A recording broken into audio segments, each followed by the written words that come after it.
और जब तक कृपा से नहीं जोड़ोगे तब तक बात बनने वाली नहीं है। क्षेमम न विंदन्ति बिना यदर्पणम, भगवान की कृपा के बिना काम नहीं चलेगा।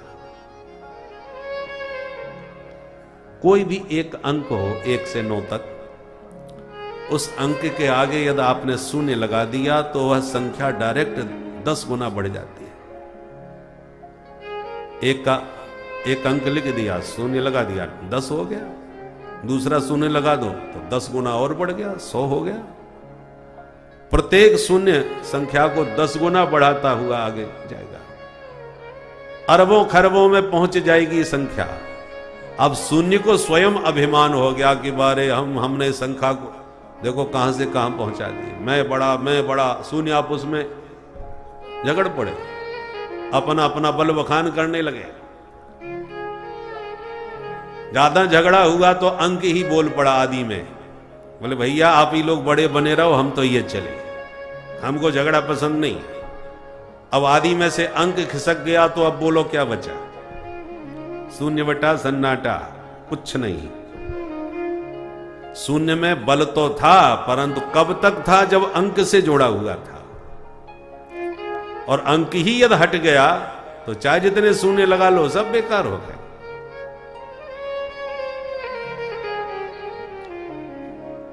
राम नाम को अंक है, सब साधन है शून्य, अंक गए कछु हाथ ना, अंक रहे 10 गुण्य। इसलिए भगवान की कृपा के अंक से सदा जोड़े रहना चाहिए। बहुत सुंदर स्मरण ध्यान करके सुखदेव जी कहते हैं, परीक्षित यही प्रश्न जो तुमने हमसे पूछा है, एक बार देवर्षि नारद जी ने पूज्य पिता ब्रह्मा जी से पूछा था कि पिताजी जब सारा जगत आप ही बनाते हो तो आंख बंद करके ये ध्यान किसका लगाते हो? तब ब्रह्मा जी मुस्कुराए और बोले, नारद तस्मै नमो भगवते वासुदेवाय धीमहि यन्मायया दुर्जयया मां ब्रुवन्ति जगद्गुरु। मैं भगवान की माया को बारंबार प्रणाम करता हूं, जिन माया के प्रभाव में आकर के जीव मुझ ब्रह्मा को ही जगतगुरु समझने लगते हैं। अब बताइए, ब्रह्मा जी को भी जगतगुरु कहलाने में संकोच लग रहा है।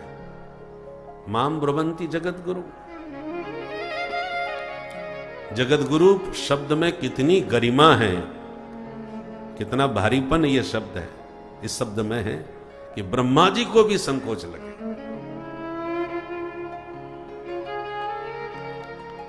ब्रह्मा जी कहते हैं, सुनो पुत्र, प्रकृति पुरुष की साम्यावस्था में लय हो जाता है और वैषम्यावस्था में सृजन होता है। पुरुष जब प्रकृति का ईक्षण करता है तो उसमें क्षोभ उत्पन्न होता है, उससे महत्तत्व की उत्पत्ति हुई। महत्तत्व से त्रिविध अहंकार सत्व रज तम की उत्पत्ति हुई। तमोगुण के द्वारा पंच महाभूत पृथ्वी जल तेज वायु की उत्पत्ति हुई।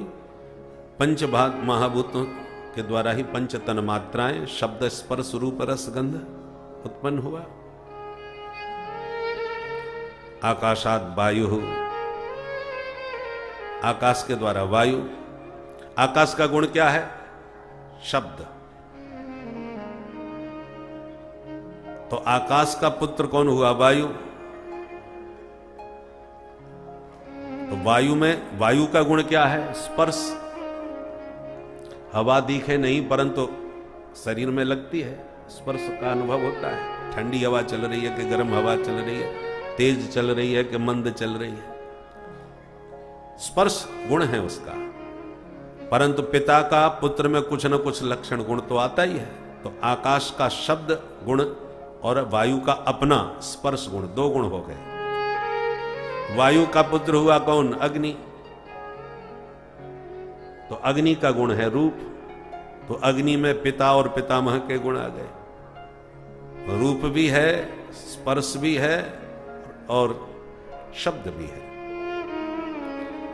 अब अग्नि का पुत्र जल, जल का गुण है रस, तो रस में 4 गुण आ गए।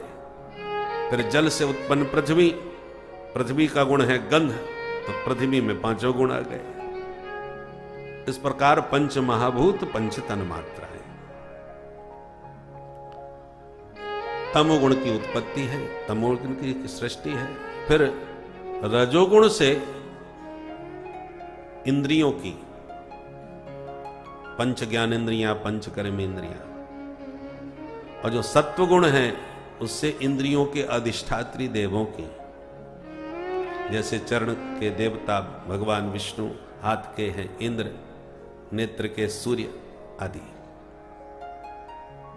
और इस प्रकार से ये सारी प्रकृति त्रिगुणात्मिका है, 3 गुणों से ही बनी है। श्रीमन नारायण प्रभु के नाभि से एक अद्भुत कमल पैदा हुआ, कमल से ब्रह्मा जी का जन्म हुआ। ब्रह्मा जी चारों दिशाओं में देखने के इच्छुक हुए तो चतुरानन हो गए। चारों मुखों से चारों ओर उन्हें जलवायु के अतिरिक्त तो कुछ भी नजर नहीं आया। प्रश्न उठा, मैं कौन हूं? को हम? तो कमल के अतिरिक्त तो कुछ नजर ही नहीं आया, तो कमल की नाल में ही प्रविष्ट हो गए। भीतर तक गए, फिर भी कुछ नजर नहीं आया, लौट के फिर वापस को हम। तब उनके कान में 2 अक्षर सुनाई पड़े, तप तप स्पर्शे सुयत षोडशम एकविंश। तब ब्रह्मा जी ने कठोर तप किया और तपस्या करने पर फिर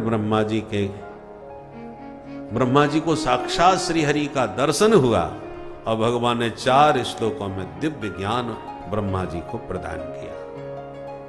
इसी का नाम है चतुश्लोकी भागवत। 4 श्लोक ये भागवत के बीज हैं, इनका नित्य पाठ करना चाहिए।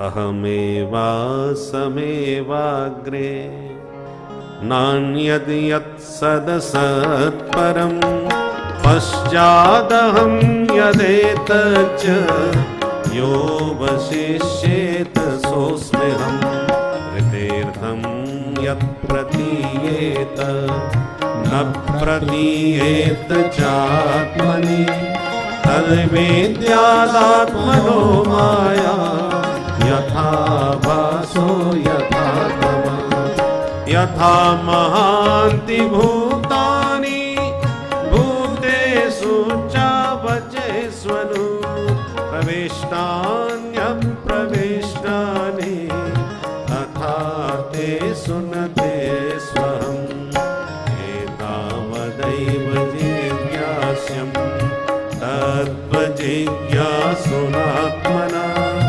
अन्वयव्यतिरेकाभ्याम् यत्स्यात् सर्वत्र सर्वदा अहमेवासमेवाग्रे नान्यद् यत्सदसत्परम् पश्चादहं यदेतच्च यो वशिष्येत सोऽस्म्यहम् यो वशिष्येत सोऽस्म्यहम् यो वशिष्येत सोऽस्म्यहम्।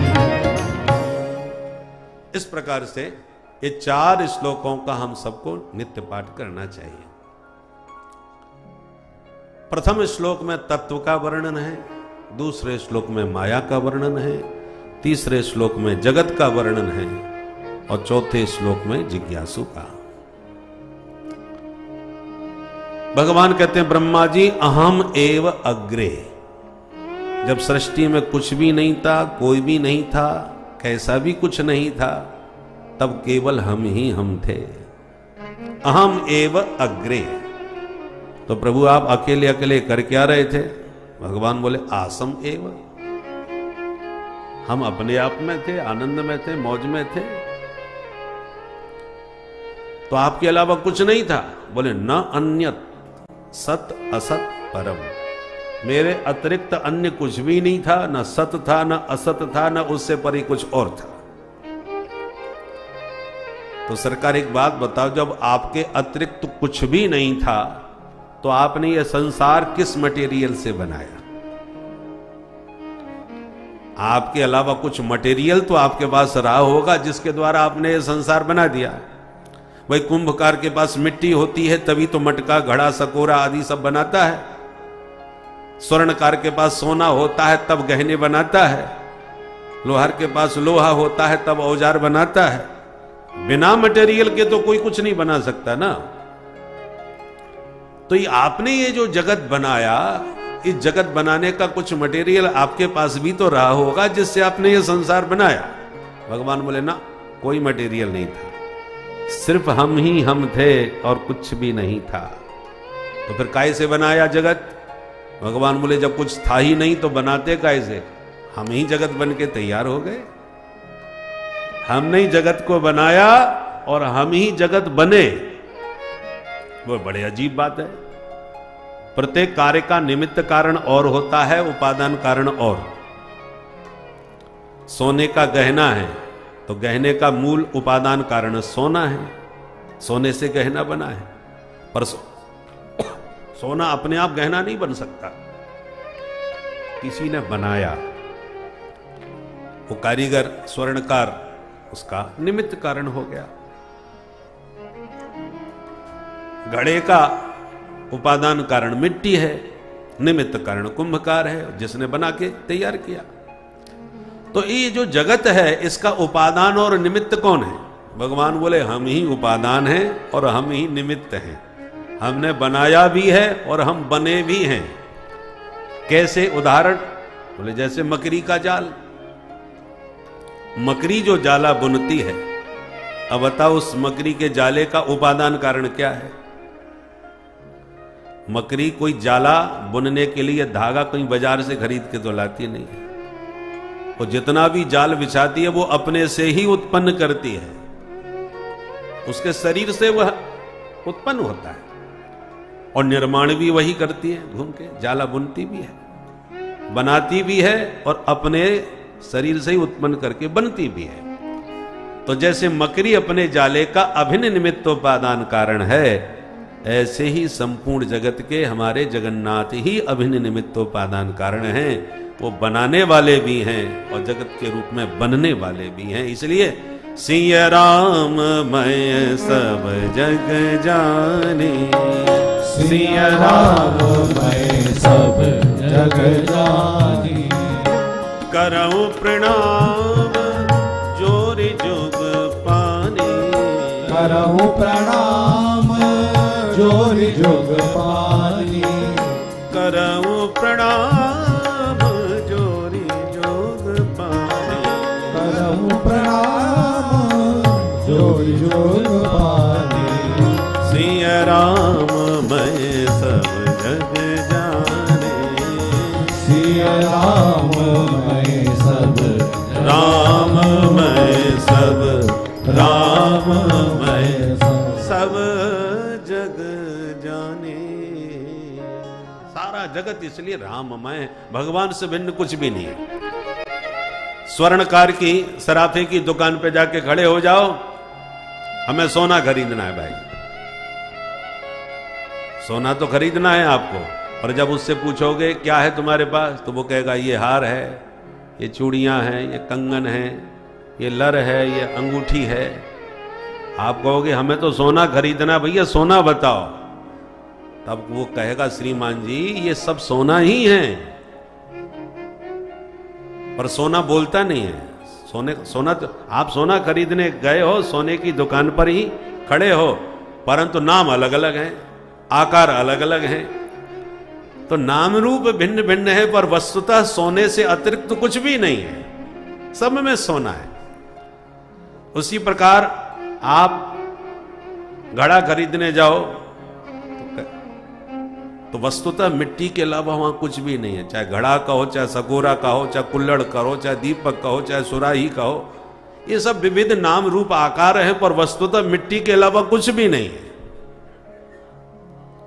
उसी प्रकार स्त्री है, पुरुष है, कुत्ता है, बंदर है, बिल्ली है, चूहा है, ये सब विविध रूप, रंग, आकृति, प्रकृतियां हैं।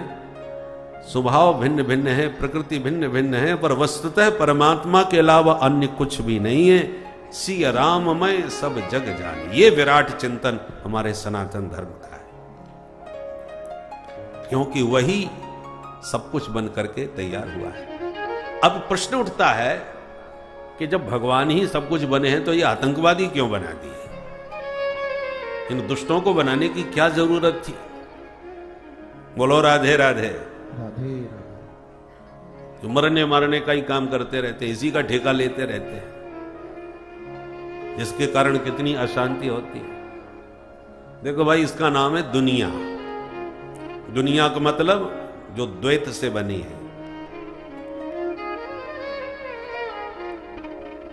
कभी विद्यालय में किसी क्लास की छुट्टी हो जाए, अध्यापक नहीं आ पाया, एक पीरियड खाली हो गया, तो सारे बच्चे कहते हैं अब चलो खेलते हैं। तो एक ही क्लास के बच्चे, विद्यार्थी जब खेलने के लिए मैदान में आते हैं तो तुरंत दो दल बना लेते हैं, क्योंकि बिना दो के खेल हो ही नहीं सकता। स एकाकी न रमते, परमात्मा भी अकेले में रमण नहीं कर पाते, उनको भी दूसरा कोई चाहिए। इसलिए एको हम बहुश्याम। आप अकेले अकेले कैसे खेलेंगे? वैसे आजकल तो अकेले खेलने का भी एक खेल आ गया है, वो एकदम इलेक्ट्रॉनिक होता है, वो कर दिया, इधर से भी खेल रहा है, उधर से भी खेल रहा है। पर ऐसे खेल में आनंद नहीं आता। आनंद कब आता है? जब दो हो, पक्ष विपक्ष, तब रोमांचकारी खेल होता है कि कौन हारे कौन जीते। भारत पाकिस्तान का जब क्रिकेट मैच होता है तो हमारा सांसें रुक जाती है लोगों की, सड़क जाम, सब शांत हो जाता, सन्नाटा चाहता है, और हमारा एक एक छक्के पे 6-6 फुट उछल जाते हैं। वो रोमांचकारी खेल में जो आनंद आता है, जब प्रतिस्पर्धा तगड़ी होती है कि कौन जीतेगा, तभी आनंद खेल का है। उसी प्रकार ये सारा संसार का खेल भगवान खेल रहे हैं, पर बिना द्वंद्व के खेल नहीं होगा। इसलिए दोनों प्रकार के लोग हैं, दिन है रात है, लाभ है हानि है, जीवन है मरण है, यश है अपयश है, सज्जन है दुर्जन है, ये सब द्वंद्व की दुनिया है। दो के बिना खेल नहीं हो सकता ना, इसलिए नाम दुनिया। शरीर के प्रत्येक अंगों के नाम सब दो दो अक्षर के ही, बाल, भाल, भौं, आंख, नाक, गाल, दांत, जीभ, होठ, मूछ, हाथ, पैर, पेट, नाभि, ये सब दो दो अक्षर के हैं कि नहीं? तो द्वंद्व में सारा संसार है, सारी सृष्टि है। दुर्जन नहीं होंगे तो सज्जनों की पहचान कैसे होगी, उनका महत्व कैसे होगा? कोई भी फिल्म देखो तो जब तक खलनायक खतरनाक नहीं होगा तब तक हीरो का महत्व नहीं बढ़ता। रावण जैसा आतताई का आतंक न होता तो राम जी की महिमा कैसे व्याप्त होती? राम जी का रामत्व, उनका मर्यादा पुरुषोत्तम स्वरूप और उनका पराक्रम कैसे प्रकट होगा? कंस ना होता तो कन्हैया का गौरव कैसे बढ़ता? इसलिए नायक का महत्व बढ़ाने के लिए खलनायक भी जरूरी होता है।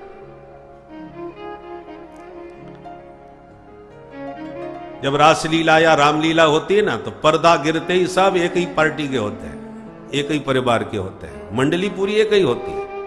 पर्दा उठा नहीं, मंच पे आती महाराज कोई मित्र, कोई शत्रु, कोई पुत्र, सब ऐसी बनकर जैसा जिसका अभिनय होता है चालू हो जाते हैं।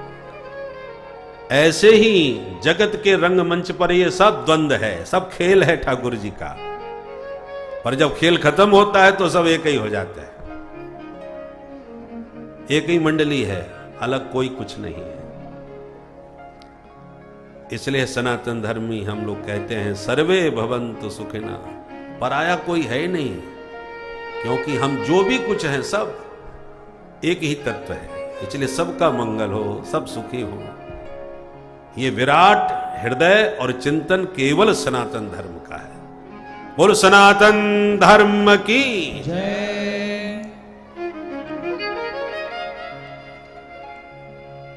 तो तत्व एक ही है। माया का स्वरूप समझाया, ऋतेर्थम यत् प्रतीयेत न प्रतीयेत चात्मनि तद विद्यादात्मनो माया यथा भासो यथा तमः। माया का अर्थ है जो विपरीत ज्ञान कराए, जैसा है वैसा न दिखे। वो माया है। देखो, सोना प्योर हो तो कीमती तो हो सकता है, पर बढ़िया प्योर सोना से बढ़िया गहने नहीं बन सकते। गहना बनाने के लिए तो थोड़ा टांका लगाना पड़ेगा, तब गहना बनेगा। उसी प्रकार ये माया का टांका लग के ये संसार बनाया है। माया का ही सब खेल है, चमत्कार है। माया क्या है? भगवान का इंद्रजाल, खेल। आपने जादूगर का खेल देखा होगा, जो चीज आपके सामने है उसे गायब कर देगा, और जो नहीं है उसे प्रकट करके दिखा देगा। रुमाल निकाल के फटकार के कबूतर बना देता है, अपने हाथों से रुपयों की बरसात करके दिखा देता है, और खेल खत्म होने पर स्वयं रुपया मांगने लगता है। क्योंकि जैसा आप देख रहे हैं वैसा सच नहीं है। चक्षुर बंध कर देता है, दृष्टिर बंध, आपकी आंख को बांध लेता है, और वो जो दिखाना चाहता है आप वही देखते हैं। यदि उसके खेल की सच्चाई कोई जानता है तो केवल उसका जमूड़ा। हां जमूड़े, बोले हां सरकार, तुरंत हाथ जोड़ के हाजिर रहता है सेवक। तो सतत उसकी सेवा और सन्निधि के कारण सनई सनई सारे रहस्य जान जाता है। वो प्रभावित नहीं होता, जानता है सब नाटक है। परंतु जो सेवक नहीं है वो तो आंखें फाड़ के अचंभा करता है, ओ हो गजब हो गया। नटकृत बिकट कपट खगराया, नटकृत बिकट कपट खगराया, नट सेवक ही न व्यापे माया, नट सेवक ही न व्यापे माया, नट सेवक ही न व्यापे माया, नट सेवक ही न व्यापे माया, नटकृत बिकट कपट खगराया, नटकृत बिकट कपट खगराया, कपट खगराया, कपट खगराया। नकट, उस नाटक करने वाला नट का जो बिकट कपट है वो केवल उसका सेवक ही समझ सकता है, अन्य के पल्ले नहीं पड़ता। ऐसे ही भगवान जादूगर हैं। ये सारा माया का खेल जगत है। अब जब तक उस जादूगर के हम और आप जमूड़े नहीं बनेंगे तब तक ये खेल समझ में आने वाला नहीं है।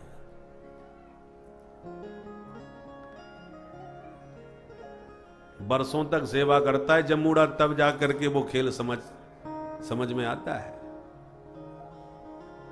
भगवान भी यही बात कहते हैं, देवी हे सा गुणमयी मम माया दुरत्यया। मेरी माया को समझने के लिए बुद्धि चकरा जाएगी, समझ में नहीं आएगी, क्योंकि दुरत्यया मम माया, ये मेरी माया है, तुम्हारी बुद्धि में आने वाली नहीं है, समझ में आनी है। तो कैसे समझे फिर इसको? बोले मां में भी ये प्रपद्यन्ते, मेरे चेला बनो, शरणापन्न हो जाओ, प्रपत्ति ग्रहण कर लो, तब मैं आपको समझा दूंगा। माया से अपने आप मुक्त हो जाओगे। माया मेताम तरंतिते, आराम से इस माया का पार पा जाओगे। जादूगर चुटकी में समझा देता है रहस्य।